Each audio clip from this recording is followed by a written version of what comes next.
Industry ਵੀ ਦੇਖ ਰਹੇ ਸਾਰੇ ਦਰਸ਼ਕਾਂ ਨੂੰ ਫਤਿਹ ਪ੍ਰਵਾਨ ਹੋਵੇ। ਵਾਹਿਗੁਰੂ ਜੀ ਕਾ ਖਾਲਸਾ, ਵਾਹਿਗੁਰੂ ਜੀ ਕੀ ਫਤਿਹ। ਤੇ ਦੋਸਤੋ, ਆਤਮ ਗਿਆਨ ਦੀ ਅਗਲੀ ਕਿਸ਼ਤ ਦੇ ਵਿੱਚ ਫੇਰ ਹਾਜ਼ਰ ਹਾਂ। ਮੈਂ ਦਲਜੀਤ ਸਿੰਘ ਤੇ ਨਾਲ ਪਹਿਲਾਂ ਦੀ ਤਰ੍ਹਾਂ ਆਪਣੇ ਨਾਲ ਗਿਆਨ ਦਾ ਵਾਧਾ ਕਰਨਗੇ ਸਰਦਾਰ ਗੁਰਜੀਤ ਸਿੰਘ ਬੈਂਸ ਸਾਹਿਬ। ਤੇ ਬੈਂਸ ਸਾਹਿਬ, ਸਭ ਤੋਂ ਪਹਿਲਾਂ ਤੁਹਾਡਾ ਬਹੁਤ ਬਹੁਤ ਸਵਾਗਤ ਆ ਆਤਮ ਗਿਆਨ ਦੀ ਅਗਲੀ ਘੜੀ ਦੇ ਵਿੱਚ।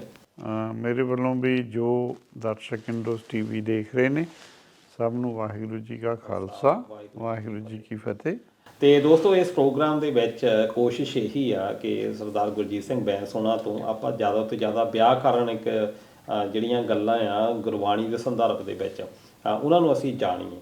ਕਿਉਂਕਿ ਗੁਰਬਾਣੀ ਜੋ ਅੱਜ ਕੱਲ੍ਹ ਚੱਲਦਾ ਆ ਕਿ ਅਸੀਂ ਪੜ੍ਹਦੇ ਹਾਂ, ਪਰ ਉਹਨਾਂ ਉੱਤੇ ਵਿਚਾਰ ਜਿਹੜੀ ਕੀਤੀ ਜਾਂਦੀ ਆ, ਪਰ ਵਿਆਕਰਨਕ ਜਿਹੜੇ ਜੋ ਰੂਲਸ ਆ ਬਣਾਏ ਹੋਏ, ਉਹਨਾਂ ਦੇ ਅਨੁਸਾਰ ਪੜ੍ਹਨੀ ਇਹ ਸ਼ਾਇਦ ਬਹੁਤ ਔਖਾ ਹੋ ਗਿਆ, ਕਿਉਂਕਿ ਇਹਦੇ ਬਾਰੇ ਬਹੁਤੀ ਚਰਚਾ ਨਹੀਂ ਹੁੰਦੀ।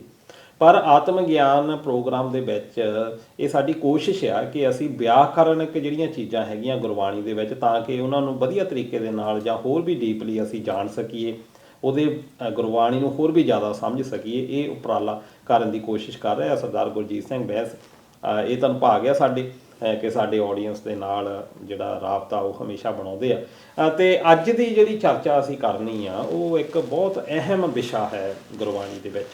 ਉਹ ਵਿਸ਼ਾ ਹੈ ਨਾਮ। ਇਹ ਕਿਹਾ ਜਾਂਦਾ ਕਿ ਨਾਮ ਦੀ ਪ੍ਰਾਪਤੀ, ਜਾਂ ਕਿਹਾ ਜਾਂਦਾ ਕਿ ਨਾਮ ਜਿਹੜਾ ਆ, ਅਸੀਂ ਜਦੋਂ ਉੱਥੇ ਪ੍ਰਭਾਤ ਫੇਰੀਆਂ ਹੁੰਦੀਆਂ ਸੀ ਉਦੋਂ ਵੀ ਉਹ ਗਾਉਂਦੇ ਹੁੰਦੇ ਸੀ ਵੀ ਨਾਮ ਤੋਂ ਬਗੈਰ ਹੋਰ ਮੰਗਣਾ ਕੀ। ਇਹ ਨਾਮ ਕੀ ਹੈ? ਇਹ ਨਾਮ ਦੇ ਬਾਰੇ ਅੱਜ ਅਸੀਂ ਗੱਲ ਕਰਨੀ ਆ। ਤੇ ਨਾਮ ਕਿੰਨੇ ਸ਼ਬਦ ਜਾਂ ਸ਼ਾਬਦਿਕ ਰੂਪ ਦੇ ਵਿੱਚ ਹੋਰ ਕਿਸ ਤਰੀਕੇ ਦੇ ਨਾਲ ਦੱਸਿਆ ਗਿਆ ਗੁਰਬਾਣੀ ਦੇ ਵਿੱਚ। ਤੇ ਨਾਮ ਹੈ ਕੀ ਇਹੀ ਪ੍ਰਾਪਤੀ ਹੈ? ਕੀ ਇਹ ਗਿਆਨ ਹੈ? ਕੀ ਇਹ ਸ਼ਬਦ ਹੈ? ਕੀ ਹੈ? ਇਹਦੇ ਬਾਰੇ ਅੱਜ ਅਸੀਂ ਗੱਲਬਾਤ ਕਰਾਂਗੇ। ਤੁਸੀਂ ਇਸ ਪ੍ਰੋਗਰਾਮ ਦੇ ਨਾਲ ਜੁੜੇ ਰਹੋ।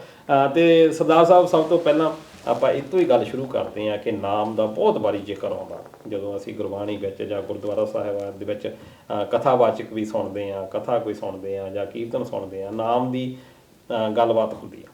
ਕੀ ਹੈ ਨਾਮ? ਇਹ ਬੜਾ ਇੱਕ ਉੱਤਮ ਵਿਸ਼ਾ ਹੈ ਜੀ, ਤੇ ਬੜਾ ਚੁਣੌਤੀ ਭਰਪੂਰ ਵੀ ਹੈ। ਕਿ ਭਗਤਾਂ ਨੇ ਤਾਂ ਕਿਹਾ ਵੀ ਅਸੀਂ ਕੋਈ ਪੰਕਤੀ ਜਿਹੜੀ ਹੈ ਉਹ ਨਾਮ ਤੋਂ ਬਿਨਾਂ ਦਰਜ ਨਹੀਂ ਕੀਤੀ ਬਾਣੀ ਵਿੱਚ। ਇਹਦਾ ਮਤਲਬ ਇਹ ਹੈ ਕਿ ਸਾਰਾ ਜਿਹੜਾ ਗੁਰੂ ਗ੍ਰੰਥ ਸਾਹਿਬ ਵਿੱਚ ਜਿੰਨੀ ਵੀ ਗੁਰਬਾਣੀ ਆਉਂਦੀ ਆ, ਸਾਰਾ ਨਾਮ ਹੈ? ਉਹ ਸਾਰੀ ਸੰਸਰ ਬਾਣੀ ਨਾਮ ਹੈ। ਅੱਛਾ ਜੀ। ਤੇ ਉਹਦੇ 'ਚ ਨਾਮ ਦੇ ਪੱਖ ਹੈ। ਸਮਝਾਉਣ ਲਈ ਤਸਵੀਰਾਂ ਦਿੱਤੀਆਂ ਜਾਂਦੀਆਂ ਵੀ ਪਾਣੀ ਤੋਂ ਸਮਝ ਲਓ, ਅੱਗ ਤੋਂ ਸਮਝ ਲਓ, ਰੰਗਾਂ ਤੋਂ ਸਮਝ ਲਓ, ਮਹੀਨੇ ਦੇ ਜਿਹਨੇ 9 ਹੈ ਉਹਨਾਂ ਤੋਂ ਸਮਝ ਲਓ, ਰੁੱਤਾਂ ਹੈਗੀਆਂ, ਥਿੱਤਾਂ ਹੈਗੀਆਂ। ਇਹ ਸਾਰੀਆਂ ਇੱਕੇ ਪਾਸੇ ਨੂੰ ਸਾਨੂੰ ਤੋਰਦੀਆਂ ਵੀ ਨਾਮ ਕੀ ਹੈ।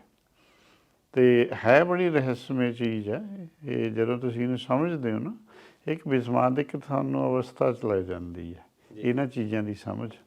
ਔਰ ਵਿਸਮਾਦ ਹੀ ਹੈ ਧਰਮ, ਹੋਰ ਕੀ ਹੈ। ਜੇ ਮਨ ਦੇ ਅੰਦਰ ਖੜਾਓ ਪੈਦਾ ਹੋ ਜਾਵੇ, ਮਨ ਨੂੰ ਸਮਝ ਆ ਜਾਵੇ ਵੀ ਅਸਲੀਅਤ ਕੀ ਹੈ, ਚਾਹੇ ਜਿਹੜਾ ਸੰਸਾਰ ਅੱਖਾਂ ਨਾਲ ਦਿਖਦਾ ਇਹ ਸੱਚਾਈ ਹੈ, ਇਹ ਤਾਂ ਸੱਚਾਈ ਅੱਗੇ ਹੈ। ਨਾਮ ਦੇ ਬਹੁਤ ਪਹਿਲੂ ਹੈ, ਜਿੰਨੇ ਕੁ ਆਪਾਂ ਤੋਂ ਕਵਰ ਹੋਣਗੇ ਕੋਸ਼ਿਸ਼ ਕਰਾਂਗੇ। ਸ਼ਾਇਦ ਥੋੜ੍ਹਾ ਸਮਾਂ ਵੀ ਥੋੜ੍ਹਾ ਲੱਗ ਜਾਏਗਾ, ਪਰ ਕੋਸ਼ਿਸ਼ ਹੈ ਆਪਣੇ ਵੱਲੋਂ ਜੀ।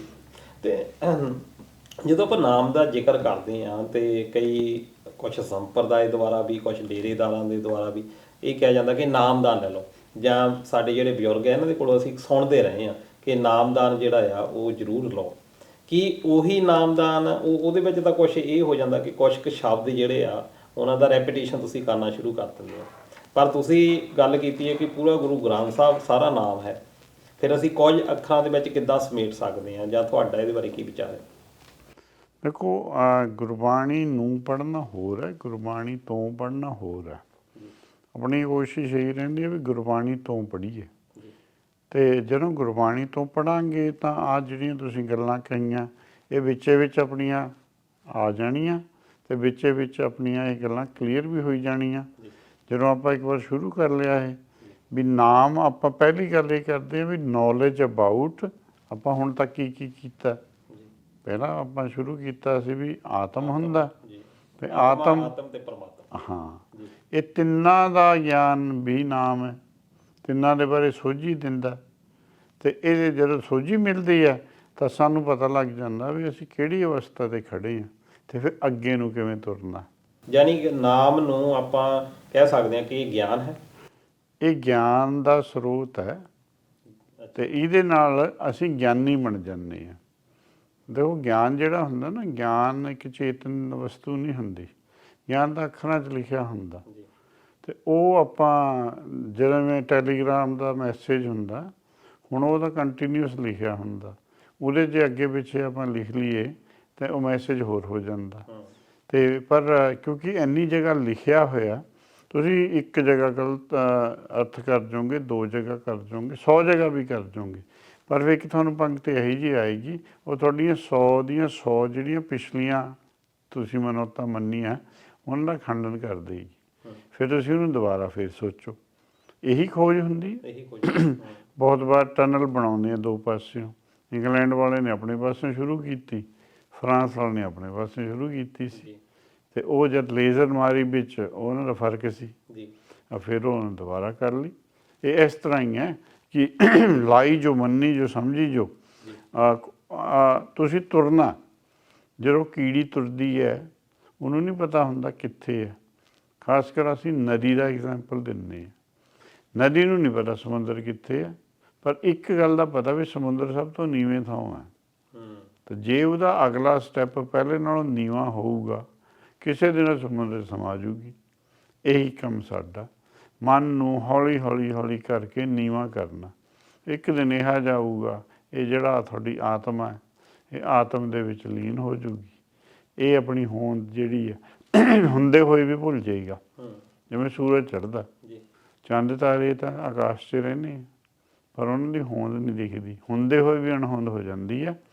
ਹੁਣ ਅਜੇ ਰਾਤ ਨੂੰ ਤਾਂ ਚੰਦ ਦੀ ਪ੍ਰਧਾਨਤਾ ਹੁੰਦੀ ਹੈ, ਪਰ ਜਦੋਂ ਸੂਰਜ ਚੜ੍ਹਦਾ ਉਸ ਤਰ੍ਹਾਂ ਦਾ ਸਮਝ ਲਓ। ਜਦੋਂ ਗਿਆਨ ਵਧੀ ਜਾਂਦਾ ਤੁਹਾਡਾ, ਅਗਿਆਨਤਾ ਨਸ਼ਟ ਹੋਈ ਜਾਂਦੀ ਹੈ। ਅਗਿਆਨਤਾ ਫਿਰ ਅਸਰ ਹੀ ਨਹੀਂ ਕਰ ਸਕਦੀ, ਕਿਉਂਕਿ ਤੁਹਾਡੇ ਅੰਦਰ ਗਿਆਨ ਦਾ ਇੰਨਾ ਜ਼ਿਆਦਾ ਵਾਧਾ ਹੋ ਚੁੱਕਿਆ ਬੁੱਧੀ 'ਚ, ਉਹ ਗਿਆਨਤਾ ਨੂੰ ਉੱਥੇ ਹੀ ਠੱਪ ਕਰ ਲੈਂਦੀ ਹੈ, ਰੋਕ ਲੈਂਦੀ ਹੈ। ਤੇ ਫਿਰ ਆਪਾਂ ਇਹ ਕਹਿ ਸਕਦੇ ਹਾਂ ਵੀ ਜਿਹੜਾ ਨਾਮ ਹੈ ਇਹ ਪਰਮਾਤਮਾ ਨੂੰ ਜਾਣ ਦੇ ਵਿੱਚ ਇੱਕ ਸਹਾਇਕ ਪ੍ਰਕਿਰਿਆ। ਹਾਂਜੀ, ਇਹ ਤੁਹਾਡੇ ਆਤਮਾ ਨੂੰ ਆਤਮ ਦੇ ਵਿੱਚ ਮਿਲਾਉਣ ਲਈ ਗਲੂ ਹੈ, ਸਮਝੋ। ਇਹ ਗਲੂ ਦਾ ਕੰਮ ਕਰੇਗਾ। ਜਦੋਂ ਤੁਹਾਡੇ ਆਤਮਾ ਨੇ ਆਤਮ 'ਚ ਮਿਲਣਾ, ਉਹ ਪੱਕੀ ਕਿਵੇਂ ਉਹਦੇ ਨਾਲ ਰਹੇ। ਆਪਾਂ ਜਦ ਔਖਾ ਸਮਾਂ ਆਉਂਦਾ ਨਾ, ਉਹ ਬਾਣੀ ਵੀ ਕਹਿੰਦੀ ਹੈ, ਕਾਮ ਪੜੇ ਹਰ ਸਿਮਰੀਏ ਐਸਾ ਸਿਮਰੋ ਨਿਤ। ਉਸ ਸਮੇਂ ਆਪਾਂ ਬੜੇ ਢੈਲੇ ਹੋ ਜਾਂਦੇ ਹਾਂ, ਕਹਿੰਦੇ ਹਾਂ ਠੀਕ ਹੈ ਵੀ ਰੱਬ ਹੈਗਾ, ਪਰ ਜਦੋਂ ਕੰਮ ਹਟ ਗਿਆ ਆਪਾਂ ਫਿਰ ਉਸੇ ਅਵਸਥਾ 'ਚ ਆ ਜਾਂਦੇ ਹਾਂ। ਉਹ ਭਗਤ ਕਹਿੰਦੇ ਆ ਵੀ ਇਸ ਤਰ੍ਹਾਂ ਦੀ ਅਵਸਥਾ 'ਚ ਰਹੋ ਲਗਾਤਾਰ। ਕਾਮ ਪੜੇ ਹਰ ਸਿਮਰੀਏ ਐਸਾ ਸਿਮਰੋ ਨਿਤ। ਜੇ ਉਹ ਕਿਤੇ ਤੁਹਾਡੀ ਬਣ ਗਈ ਪ੍ਰਕਿਰਿਆ, ਤਾਂ ਫਿਰ ਤਾਂ ਤੁਸੀਂ ਇਹ ਤੋਂ ਗਾਹਾਂ ਤਾਂ ਕੁਛ ਵੀ ਨਹੀਂ ਅਚੀਵ ਕਰਨਾ। ਮਨ ਤੁਹਾਡਾ ਜਿਹੜਾ ਹੈਗਾ ਉਹ ਗਿਆਨ ਦੇ ਘੇਰੇ 'ਚ ਆ ਗਿਆ। ਇਹਨੂੰ ਜਿਉਂ ਘੇਰਾ ਟਾਈਟ ਕਰੀ ਜਾਓਗੇ, ਉਹਦਾ ਜਿਹੜਾ ਫੈਲਾਵ ਹੈ ਉਹ ਘਟੀ ਜਾਊਗਾ। ਉਹਨੂੰ ਗਿਆਨ ਨੇ ਹੀ ਰੋਕਣਾ। ਜਿੰਨੇ ਉਹ ਫੈਲਿਆ 3 ਲੋਕਾਂ 'ਚ ਫੈਲਿਆ ਹੋਇਆ, ਗਿਆਨ ਨੇ ਉਹਨੂੰ ਕੀ ਕਰਨਾ, ਹੌਲੀ ਹੌਲੀ। ਜਿਵੇਂ ਇੱਥੇ ਆਸਟ੍ਰੇਲੀਆ ਵਿੱਚ ਹੁੰਦਾ ਵੀ ਉਹ ਇੱਕ ਹੁੰਦਾ ਕੁੱਤਾ, ਮਾਸਟਰ ਸਟੇਸ਼ਨ ਜਾਓ, ਉਹ 500 ਭੇਡ ਨੂੰ ਇਕੱਠਾ ਇੱਕੇ ਕਰ ਲੈਂਦਾ ਇਕੱਠਾ, ਪਰ ਉਹਦੇ 'ਚ ਬੁੱਧੀ ਭੇਡ ਨਾਲੋਂ ਜ਼ਿਆਦਾ ਤਾਂ ਕਰਦਾ। ਜੇ ਭੇਡ ਅਕਲਮੰਦ ਹੈ ਫਿਰ ਇੱਕ ਕੁੱਤਾ ਨਹੀਂ ਕਰ ਸਕਦਾ। ਅਕਲ ਦੀ ਖੇਡ ਹੈ ਸਭ ਨਾਮ। ਅਕਲ ਨੇ ਕਿਸ ਤਰ੍ਹਾਂ ਮਨ ਨੂੰ ਮਨਾਉਣਾ, ਇਹ ਇੱਕ ਖੇਡ ਹੈ। 2 ਚੀਜ਼ਾਂ ਹੋ ਗਈਆਂ ਨਾ, ਇੱਕ ਜਿੱਤੂਗਾ ਇੱਕ ਹਾਰੂਗਾ। ਜੇ ਅਕਲ ਤੁਹਾਡੀ ਤਕੜੀ ਹੋ ਗਈ ਤਾਂ ਅਕਲ ਜਿੱਤ ਜੂ, ਜੇ ਮਨ ਤਕੜਾ ਤਾਂ ਫਿਰ ਜਿਹੀ ਆਪਾਂ ਅਵਸਥਾ 'ਚ ਉਵੇਂ ਰਹਾਂਗੇ। ਫਿਰ ਤੇ ਨਾਮ ਬਹੁਤ ਵਾਰੀ ਆਇਆ ਗੁਰਬਾਣੀ ਦੇ ਵਿੱਚ, ਤੇ ਇਹ ਤੁਸੀਂ ਥੋੜ੍ਹਾ ਜਿਹਾ ਦੱਸਾਓ ਬਈ ਗੁਰਬਾਣੀ ਦੇ ਅਨੁਸਾਰ ਨਾਮ ਕੀ ਹੈ। ਆਪਣੇ ਕੋਲ ਇੱਕ ਸਲਾਈਡ ਆਪਾਂ ਦਿਖਾਉਂਦੇ ਹਾਂ ਵੀ 2 ਅੱਖਰ ਨਾ ਸਮਾਨਾਂਤਰ ਚੱਲਦੇ ਗੁਰਬਾਣੀ 'ਚ। ਹੁਣ ਤਾਂ ਆਪਾਂ ਇਕੱਲਾ ਇਕੱਲਾ ਅੱਖਰ ਕਾਊਂਟ ਕਰਦੇ ਹਾਂ ਵੀ ਹਰੀ ਅੱਖਰ 9000 ਵਾਰ ਆਇਆ। ਇਸ ਤਰ੍ਹਾਂ ਹੀ 2 ਅੱਖਰ ਹੈ ਸਾਡੇ ਕੋਲ, ਨਾਮ ਤੇ ਗੁਰ। ਇਹ ਦਰਸ਼ਕ ਦੇਖ ਲੈਣ ਵੀ ਨਾਮ ਲਗਭਗ ਚਾਹੇ ਔਂਕੜ ਨਾਲ ਆਉਂਦਾ, ਮੁਕਤਾ ਆਉਂਦਾ, ਤੇ ਹੋਰ ਮਿਲਾ ਕੇ 5000 ਵਾਰ ਬਣ ਜਾਂਦਾ। ਇਹਦੇ ਵਿੱਚ ਇੱਦਾਂ ਹੈ ਜਿੱਦਾਂ ਨਾਮ ਤੇ ਨਾਮ ਜਿੱਦਾਂ ਔਂਕੜ ਪੈ ਕੇ ਫਿਰ ਸਿਹਾਰੀ ਦੇ ਨਾਲ ਆ, ਇੱਕ ਹਾਂਜੀ। ਨਾਮਮ ਆ, ਇੱਕ ਨਾਮਾ, ਇਹ ਅਰਥ ਸਾਰਿਆਂ ਦਾ ਇੱਕੋ ਹੀ ਨਿਕਲਦਾ ਲਗਭਗ ਇੱਕ ਹੀ ਨਿਕਲਦਾ। ਜੀ। ਤੇ ਆਉਂਦਾ ਗਿਆਨ ਦੀ ਸੈਂਸ 'ਚ ਹੀ ਹੈ ਇਹ, ਵੀ ਗਿਆਨ ਜਿਹੜਾ ਹੈਗਾ ਉਹ ਆਪਾਂ ਪਹਿਲਾਂ ਵੀ ਕਿਹਾ ਵੀ ਉਹ ਤਾਂ ਚੇਤਨ ਸੱਤਾ ਨਹੀਂ ਹੁੰਦੀ, ਜੀ। ਪਰ ਜਿਹੜਾ ਗਿਆਨੀ ਹੈ ਉਹ ਗਿਆਨ ਪੜ੍ਹ ਕੇ ਗਿਆਨੀ ਹੋ ਜਾਂਦਾ, ਨੌਲੇਜ ਪੜ੍ਹ ਕੇ ਨੌਲੇਜੇਬਲ ਹੋ ਜਾਈਦਾ। ਨੌਲੇਜੇਬਲ ਦੀ ਕੀਮਤ ਹੈ ਦੁਨੀਆ ਵਿੱਚ, ਚਾਹੇ ਕਿਸੇ ਫੀਲਡ ਚਲੇ ਜਾਓ। ਜਿਹੜਾ ਨੌਲੇਜੇਬਲ ਬੰਦਾ ਹੈ ਆਪਾਂ ਉਹਨੂੰ ਪੁੱਛਦੇ ਜਾ ਕੇ। ਤੁਸੀਂ ਘਰੇ ਕੋਈ ਪਲਾਸਟਰ ਕਰਾਉਣਾ, ਤੁਸੀਂ ਆਪ ਨਹੀਂ ਕਰਦੇ, ਨਹੀਂ ਕਰ ਸਕਦਾ। ਜਿਹਨੂੰ ਨੌਲੇਜ ਤੁਹਾਡੇ ਤੋਂ ਵੱਧ ਹੈ, ਪਹਿਲਾਂ ਉਹ ਪੜ੍ਹਿਆ ਹੋਏਗਾ, ਫਿਰ ਉਹਨੇ ਪ੍ਰੈਕਟੀਕਲ ਕੀਤਾ ਹੋਏਗਾ। ਮਿਹਨਤ ਤਜਰਬਾ ਕਿ ਸੋਰਸ ਕੋਈ ਪਿਆ, ਹਾਂ, ਸੋਰਸ ਤਾਂ ਇੱਕ ਜੜ ਆ ਹਾਂਜੀ, ਕਿ ਆਪਾਂ ਉਹ ਚੀਜ਼ ਕੋਈ ਜਿਹੜੀ ਗ੍ਰਹਿਣ ਕਰਦੇ ਆ ਤੇ ਅੱਗੇ ਤਜਰਬੇ ਦੇ ਰੂਪ ਵਿੱਚ ਵਰਤਦੇ ਆ ਹਾਂ, ਤੇ ਉਹ ਕੰਮ ਕਰਦੀ ਆ। ਹਾਂ, ਉਹ ਤੁਹਾਡੀ ਅਕਲ ਦਾ ਇੱਕ ਖੇਡ ਹੈ ਸਾਰੀ। ਤੁਹਾਡੀ ਅਕਲ ਨੇ ਉਹਨੂੰ ਕਿਵੇਂ ਫੜ ਲਿਆ ਚੀਜ਼ ਨੂੰ, ਤੇ ਕਿਵੇਂ ਤੁਸੀਂ ਫਿਰ ਉਹਨੂੰ ਵਰਤਿਆ, ਤੇ ਉਹ ਅਕਲ ਦੀ ਤਾਂ ਹੀ ਇੱਥੇ ਲਿਖਿਆ ਗੁਰਬਾਣੀ, ਅਕਲੀ ਸਾਹਿਬ ਸੇਵੀਏ, ਅਕਲੀ ਕੀਜੈ ਦਾਨ, ਅਕਲੀ ਪੜ੍ਹ ਕੇ ਬੁੱਝੀਏ।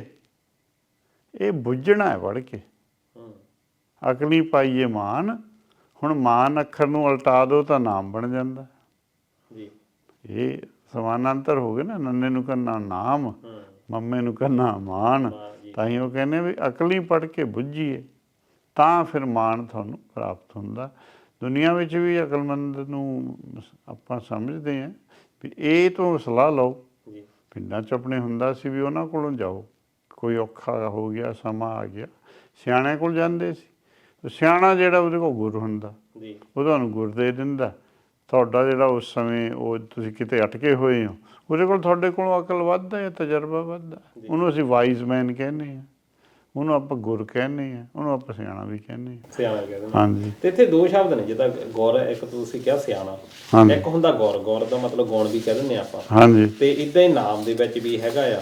ਤੇ ਇਹਨਾਂ ਦੇ ਵਿੱਚ ਭੇਦ ਕਿੱਦਾਂ ਪਾਇਆ ਜਾਵੇ ਫਿਰ?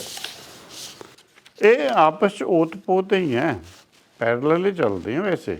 ਜਿਵੇਂ ਕਹਿੰਦੇ ਬਿਨ ਗੁਰ ਨਾਮ ਨਾ ਪਾਇਆ ਜਾਏ, ਜੀ। ਹੁਣ ਨਾਮ ਔਰ ਗੁਰ ਨੂੰ ਜੋੜਤਾ ਵੀ ਗੁਰ ਕੋਲ ਨਾਮ ਹੁੰਦਾ, ਨਾਮ ਵਿੱਚ ਗੁਰ ਹੁੰਦਾ, ਜੁੜ ਗਏ ਨਾ ਇਹ। ਜੀ। ਆਪਸ ਦਾ ਇਹਨਾਂ ਦਾ ਰਿਸ਼ਤਾ ਹੈਗਾ ਵੀ ਬਿਨ ਗੁਰ। ਮੈਂ ਉਹਦਾ ਆਪਾਂ ਅਰਥ ਕੀਤਾ ਹੈ ਵੀ spiritual wisdom can only be instructed by spiritually wise. ਜਿਹੜਾ ਸਪਿਰਿਚੁਅਲੀ ਵਾਈਜ਼ ਹੈ ਉਹਦੇ ਕੋਲ ਨਾਮ ਹੈਗਾ ਪਹਿਲਾਂ, ਉਹ ਤੁਹਾਨੂੰ ਨਾਮ ਦੱਸ ਸਕਦਾ, ਦੇ ਨਹੀਂ ਸਕਦਾ, ਨਾਮ ਦਿੱਤਾ ਨਹੀਂ ਜਾ ਸਕਦਾ। ਜਦ ਕਿ ਇਹ ਆਪਣੇ ਆਮ ਮਨੌਤ ਹੈ ਕਿ ਨਾਮ ਲਿਆ ਜਾਂਦਾ ਗੁਰ ਦੇ ਕੋਲੋਂ।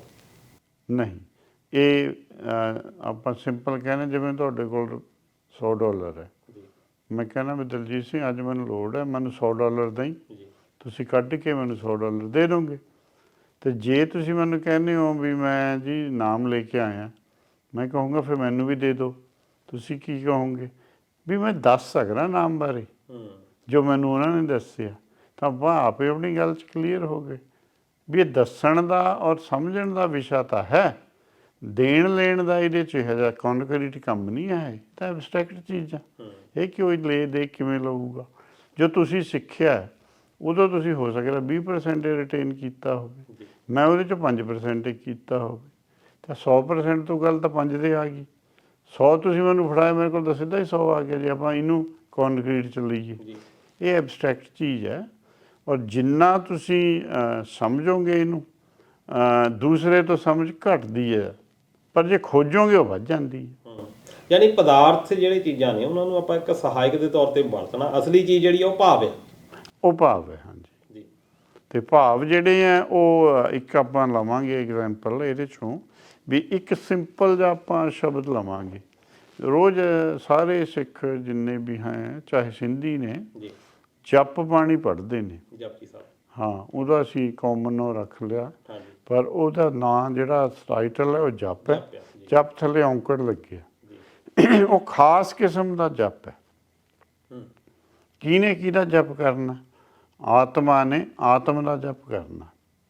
ਉਹ ਅੱਗੇ ਬਾਣੀ 'ਚ ਲਿਖਿਆ ਹੋਇਆ ਵੀ ਰਾਮ ਜਪੋ ਜੀ ਐਸੇ ਐਸੇ, ਬੜੀ ਇੰਸਟਰਕਸ਼ਨ ਹੈ। ਅਤੇ ਰਾਮ ਜਿਹੜਾ ਹੈਗਾ ਉਹਨੂੰ ਜਪਣਾ ਹੈਗਾ ਜਿਹੜਾ ਰਾਮ ਤੋਂ ਛੋਟਾ, ਉਹ ਰਾਮਾ। ਜਾਂ ਆਤਮਾ ਨੇ ਆਤਮ ਨੂੰ ਜਪਣਾ, ਬ੍ਰਹਮਾ ਨੇ ਬ੍ਰਹਮ ਨੂੰ ਜਪ। ਹਾਂਜੀ, ਹਾਂਜੀ ਆਤਮਾ ਜਿਹੜੀ ਹੈ ਉਹ ਰਾਮਾ ਹੋ ਗਈ, ਜੀ, ਤੇ ਉਹਦਾ ਜਿਹੜਾ ਮੂਲ ਹੈਗਾ ਉਹਨੇ ਆਪਣਾ ਹੀ ਗਿਆਨ ਲੈਣਾ ਹੈ, ਆਪਣਾ ਹੀ ਗਿਆਨ। ਆਪਣਾ ਹੀ ਗਿਆਨ ਲੈਣਾ ਹੈ, ਆਪਣੀ ਉਹ ਕਮੀ ਆਪ ਇੱਕ ਪੜਚੋਲ ਕਰਕੇ ਆਪੇ ਸਵੱਛ ਹੋ ਜਾਣਾ।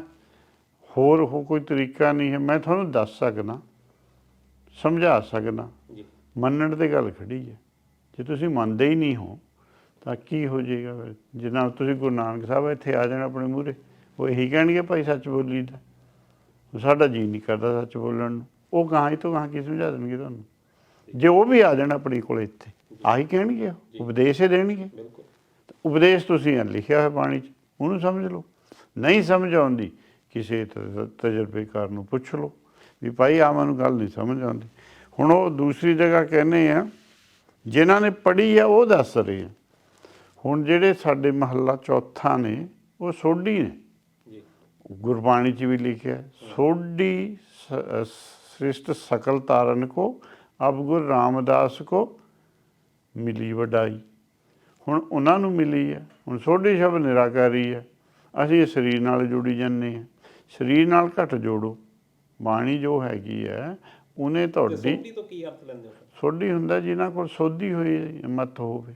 ਅੱਛਾ ਜੀ। ਹਾਂ, ਜਿਨ੍ਹਾਂ ਦੇ ਅੰਦਰ, ਕਿਉਂਕਿ ਇਸ ਤੋਂ ਪਹਿਲਾਂ ਨਾਨਕ ਜੀ ਦਾ ਪਰਿਵਾਰ ਜਿਹੜਾ ਸੀ ਉਹ ਤਾਂ ਨਹੀਂ ਸੀ, ਇਹ ਤਾਂ ਕਿਤੋਂ ਹੋਰ ਪੈਦਾ, ਉਹਨਾਂ ਦੀ ਬਜ਼ੁਰਗਾਂ ਦੀ ਮਨੌਤ ਹੋਰ ਸੀ। ਜੀ ਫਿਰ ਇਸ ਤਰ੍ਹਾਂ ਹੀ ਗੁਰੂ ਅੰਗਦ ਜੀ ਆਏ ਗੁਰੂ ਨਾਨਕ ਜੀ ਕੋਲ, ਫਿਰ ਗੁਰੂ ਅਮਰਦਾਸ ਜੀ।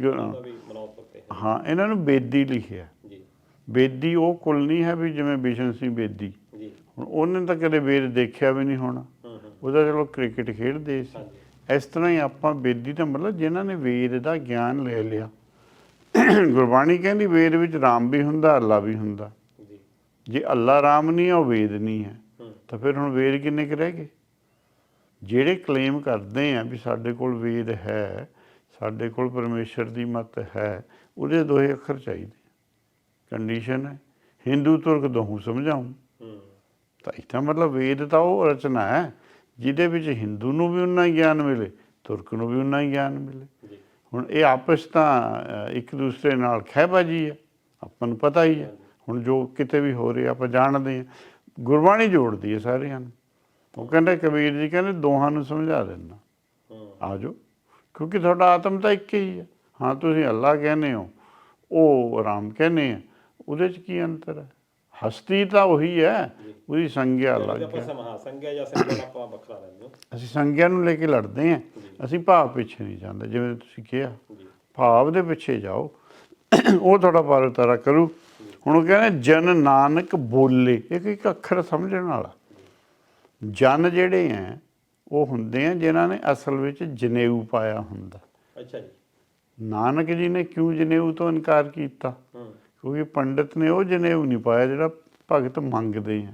ਉਹ ਜੀ ਦਾ ਜਨੇਊ ਹੈ, ਉਹ ਆਤਮ, ਉਹ ਤਾਂ ਮਟੀਰੀਅਲ ਜਿਹੜਾ ਉਹਦਾ ਸੂਤ ਦਾ ਧਾਗਾ। ਉਹ ਤਾਂ ਆਪੇ ਕਹਿੰਦੇ ਕਬੀਰ ਜੀ ਵੀ ਜੇ ਸੂਤ ਦੇ ਹਿਸਾਬ ਨਾਲ ਜਨੇਊ ਹੋਵੇ, ਮੈਂ ਤਾਂ ਰੋਜ਼ 10 ਕਿਲੋ ਆਪਣੇ ਗਲ ਦੇ ਆਲੇ ਦੁਆਲੇ ਪਾ ਕੇ ਰੋਜ਼ ਤਾਣੀ ਥਣਦਾ, ਫਿਰ ਸੂਤ ਨਾਮ ਤਾਂ ਸਾਡੇ ਕੋਲ ਹੋ ਗਿਆ। ਪਰ ਉਹ ਨਹੀਂ ਹੈ। ਜਨਮ ਹੁੰਦਾ ਜਿਹੜਾ ਜਾਣਦਾ, ਜਿਹਨੂੰ ਆਤਮ ਦੀ ਜਾਣਕਾਰੀ ਹੈ ਉਹ ਜਨ ਹੈ। ਉਹਦਾ ਜਿਹੜਾ ਗਿਆਨ ਹੈ ਉਹੀ ਜਨੇਊ ਹੈ। ਦਇਆ ਕੱਬਾ ਸੰਤੋਖ ਸੂਤ ਕਿਉਂ ਕਿਹਾ? ਦਇਆ ਉਹਦੇ 'ਚ, ਸੰਤੋਖ ਹੈ, ਜਤ ਹੈ, ਸਤ ਹੈ। ਉਹ ਤਾਂ ਤਸਵੀਰਾਂ ਦਿੱਤੀਆਂ ਹੋਈਆਂ। ਇਹ ਜਨੇਊ ਜੀ ਕਾ ਲਿਖਿਆ, ਜੰਤ ਕਾ ਨਹੀਂ ਲਿਖਿਆ। ਜਿਹੜਾ ਪਾਇਆ ਜਾਂਦਾ ਸੀ ਉਹ ਜੰਤ ਤੇ ਪਾਇਆ ਜਾ ਰਿਹਾ ਸੀ। ਇੱਥੇ ਜਾਣੀ ਜਨ ਜਨੇਊ ਦੇ ਤੌਰ ਤੇ। ਹਾਂ, ਜਨ ਜਨੇਊ ਦੇਖ ਲਓ, ਮਿਲਦੇ ਆ ਅੱਖਰ। ਜਿਹੜਾ ਜਨ ਹੈ ਉਹਨੇ ਜਨੇਊ ਧਾਰਿਆ ਹੋਇਆ, ਗਿਆਨ ਧਾਰਿਆ ਹੋਇਆ। ਚੌਗੇਟ ਦਾ ਹਮਾਰੇ ਰਾਮਕਾਰ ਲਿਖਿਆ ਹੋਇਆ। ਹਾਂ, ਫਿਰ ਰਾਮਕਾਰ ਹੀ ਹੈ ਜਨੇਊ। ਜਾਂ ਰਾਮਕਾਰ ਆ ਗਈ, ਜਿਹੜਾ ਬਾਹਰੋਂ ਆਉਂਦਾ, ਜਿਵੇਂ ਹੁਣ ਮਿਜ਼ਾਈਲ ਆਪਣੀ ਇਜ਼ਰਾਈਲ ਹੈ, ਉਹਨਾਂ ਨੇ ਉਹ ਸਿਸਟਮ ਬਣਾਇਆ ਹੋਇਆ। ਉੱਥੇ ਮਿਜ਼ਾਈਲ ਤੁਸੀਂ ਮਾਰੋ, ਉੱਥੋਂ ਪਹਿਲਾਂ ਮਿਜ਼ਾਈਲ ਫਾਇਰ ਹੋ ਜਾਂਦੀ, ਉਹ ਪ੍ਰੋਟੈਕਸ਼ਨ। ਅਤੇ ਉਹ ਰਾਮਕਾਰ ਸਮਝ ਲਓ ਇਸ ਤਰ੍ਹਾਂ ਵੀ ਉਹ ਇੱਕ ਸ਼ੀਲਡ ਹੈ ਤੁਹਾਡੇ ਆਲੇ ਦੁਆਲੇ, ਸੰਜੋ ਹੈ। ਜਦੋਂ ਤੀਰ ਨੇ ਆਉਣਾ ਔਗਣ ਨੇ, ਉਹਨੇ ਸੰਜੋ 'ਚ ਰਹਿ ਜਾਣਾ, ਅੱਗੇ ਨਹੀਂ ਜਾਣਾ, ਮਨ ਥਾਈ ਉਹਨੇ ਜਾਣਾ ਨਹੀਂ ਹੈ। ਬਸ ਇਹੀ ਗੱਲਾਂ। ਉਹ ਕਹਿੰਦੇ ਜਨ ਨਾਨਕ ਬੋਲੇ, ਬਹੁਤ ਜਨ ਹੋਏ ਆ ਜਿਹੜੇ ਬੋਲ ਚੁੱਕੇ ਨੇ ਕੀ ਗੁਣ ਬਾਣੀ।